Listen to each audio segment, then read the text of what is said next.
Alors, là, on est en train d'arriver dans les zones où on fait le déploiement. On s'approche de Vaison-la-Romaine, Rasteau, etc. Et la colline en face de nous, c'est le Mont Ventoux, c'est ça? Ah, c'est la méga colline, là, c'est plus une colline, ouais, la grande montagne là. C'est le Mont Ventoux. Depuis tout le Vaucluse, on le voit, le Mont Ventoux.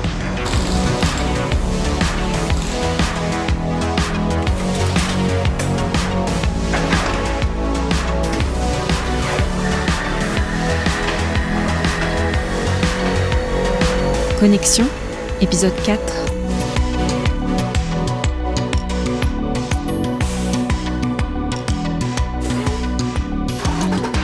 Qui peut se targuer aujourd'hui d'avoir parfaitement bien compris ce qu'est la fibre optique? Pas moi, en tout cas pas encore ce matin lorsque j'ai quitté la gare d'Avignon. Ici dans le Vaucluse, on déploie la fibre depuis janvier 2018 dans l'idée de renforcer l'attractivité du territoire. La société Vaucluse Numérique a confié une partie des missions de construction et d'exploitation à Axion, détenue par Vauban Infrastructure Partners et Bouygues Énergie et Services, filiale de Bouygues Construction. En ce début de journée, je suis accompagnée par Samir Naaman, qui gère une équipe de 30 personnes. Il est chef de projet FTTH chez Axion, au sein de l'unité de production 84. FTTH, ça veut dire Fiber to the Home. Le principe, c'est qu'on amène la fibre optique jusqu'à l'intérieur du logement. La fibre optique, c'est l'équivalent de la prise téléphonique sur laquelle on raccorde un modem Internet.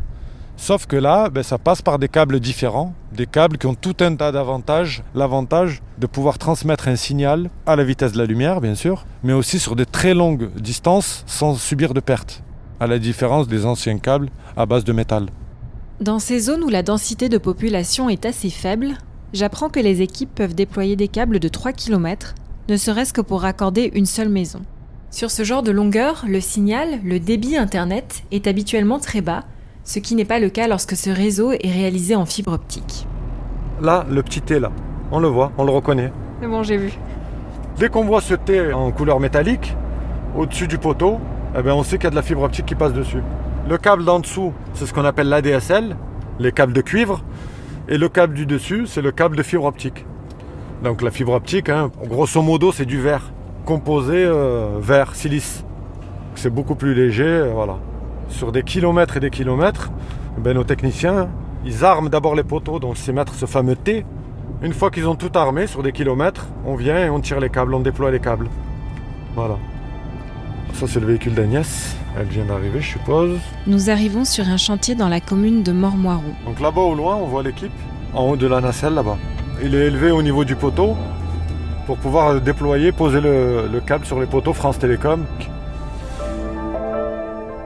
Parfois, les zones sont difficilement accessibles et les équipes peuvent aller jusqu'à faire venir des hélicoptères. Mais dans cette région de Mistral, le point de vigilance reste le vent, qui peut provoquer beaucoup de dégâts et faire tomber des poteaux, impactant jusqu'à 500 personnes si les câbles ne sont pas bien arrimés. Bonjour. Agnès, on continue à travailler ou on reste avec vous? Mais continuez.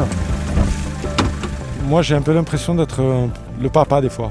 Mes techniciens, il y a 3 jours, on va dire, j'ai dû leur annoncer mon départ sur une nouvelle entité du groupe. Je leur ai dit, j'ai l'impression que vous êtes mes enfants, je vous ai tous recrutés un par un. Je ressens vraiment cette fierté, ce plaisir de côtoyer tous ces gars et avec toutes leurs histoires.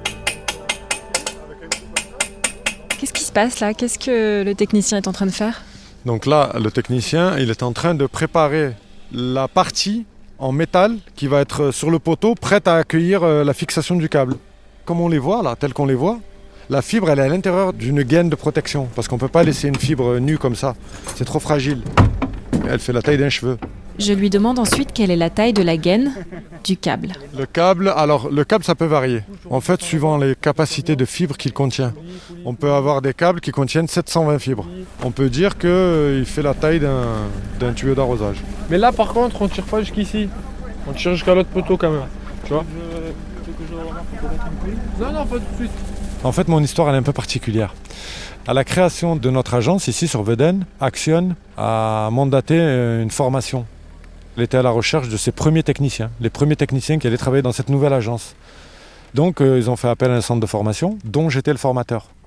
Je leur ai plu et donc suite à cette formation, on m'a demandé d'intégrer l'agence. Je suis rentré en tant que chef d'équipe, je gérais des techniciens. Et c'est ça que je trouve beau, moi, dans cette entreprise. On peut passer d'un technicien à un chef de projet. J'ai franchi 4 échelons assez rapidement. C'est un peu ma fierté au sein de l'entreprise. Voilà.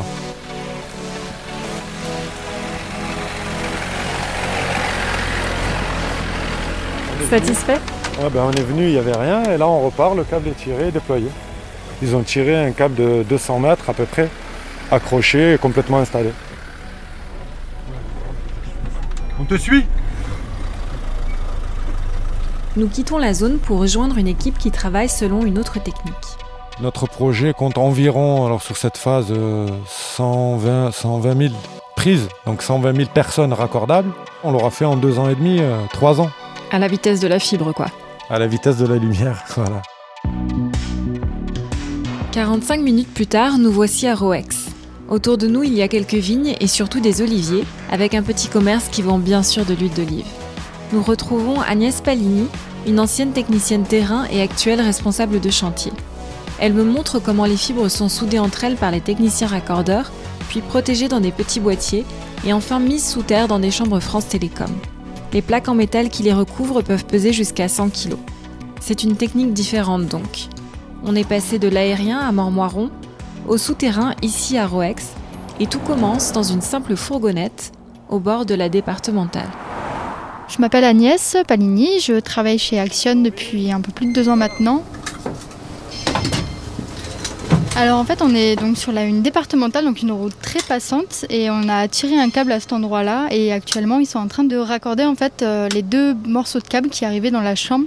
Donc les chambres qui sont des trous en fait sur la route avec des plaques par-dessus en métal qui permettent de mettre tous les câbles télécom à l'intérieur, que ce soit les câbles cuivre ou les câbles fibres.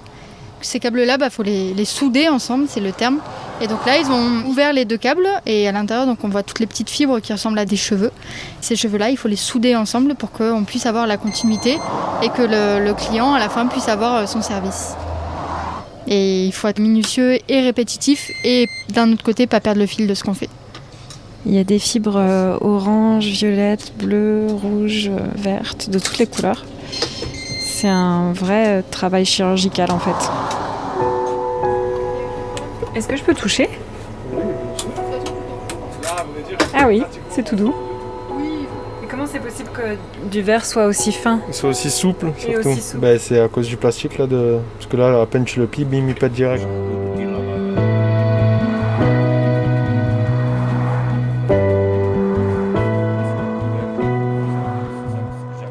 Moi, j'ai fait des études de droit que j'ai arrêtées parce que c'était pas mon truc. Je me suis un peu perdue et mon grand-père, qui est un ancien de chez France Télécom, m'a dit « Écoute, il y a une classe qui se fait pour apprendre les métiers techniques, est-ce que tu voudrais y participer ?» Il m'a dit « Je sais que t'aimes bien, je suis un peu geek, j'aime bien les nouvelles technologies, tout ça. » Il me dit « Peut-être que ça pourrait te plaire. » Donc j'y suis allée, j'ai été reçue, j'ai passé cette classe fille avec le diplôme à la fin. Et mon entrée chez Action, c'est un hasard complet. C'est un entretien Pôle emploi. J'ai vu quelqu'un en face de moi qui voyait pas de problème à ce que je sois une fille, à ce que je fasse 60 kilos et que je puisse pas lever des chambres qui en font 60 aussi.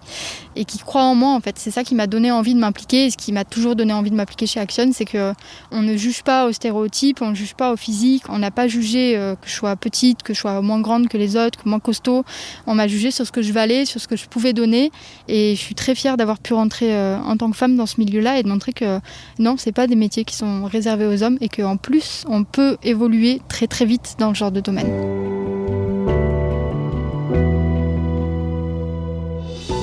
Donc on a vraiment un côté proche entre guillemets avec les personnes qui viennent nous voir, qui sortent, qui se disent qu'est-ce que cette nacelle fait devant chez moi ? Ah, vous mettez la fibre, dans combien de temps sera accordé ? On a vraiment du contact en fait et on a vraiment la partie humaine. Là j'ai une petite anecdote où j'étais en train de faire des mesures, donc j'étais en plein hiver. Mon armoire de rue se trouvait juste derrière une clôture et à la clôture il y a la dame dans son jardin qui est venue me voir et qui fait « Vous avez pas froid ?» Je fais « Franchement, un petit peu quand même ». Elle me fait « Vous voulez pas un chocolat chaud ?» Donc cette dame m'a apporté un chocolat chaud. C'est vraiment ce côté humain qui me plaisait dans les chantiers du Vaucluse. Tout passe par Internet et à l'heure actuelle, avoir une mauvaise connexion ou être obligé de se déplacer pour avoir accès à Internet, moi ça me paraît pas logique en fait. On a possibilité de mettre en œuvre des choses pour apporter Internet à tout le monde et je trouve que c'est d'utilité publique et ça devrait être plus reconnue et plus avancée parce que c'est vraiment un besoin, comme on a besoin d'eau chaude, on a besoin d'électricité, on a besoin à l'heure actuelle, on a besoin d'Internet.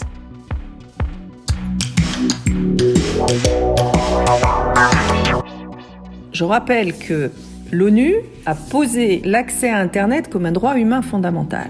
En 2012, il y a 8 ans. Si on suit cette ligne-là, ça signifie qu'on considère que c'est un bien commun prioritaire.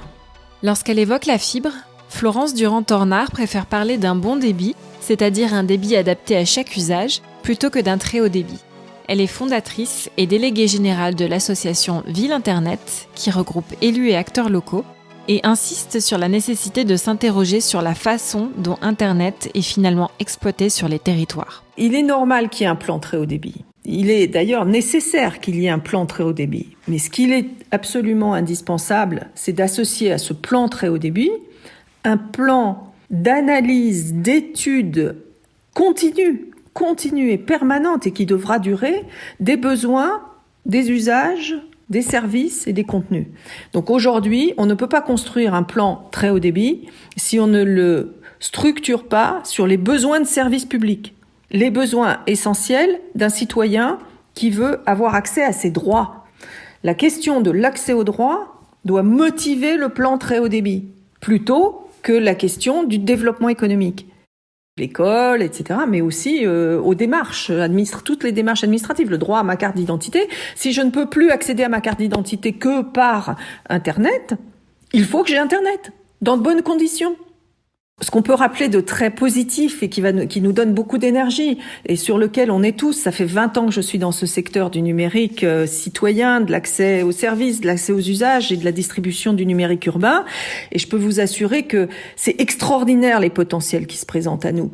C'est-à-dire que si on a les bons réseaux, si on a ces communications rendues possibles de manière égale sur l'ensemble du territoire, on a effectivement une foultitude d'innovations sociales qui nous permettent de pallier à la majeure partie des problèmes de la société humaine.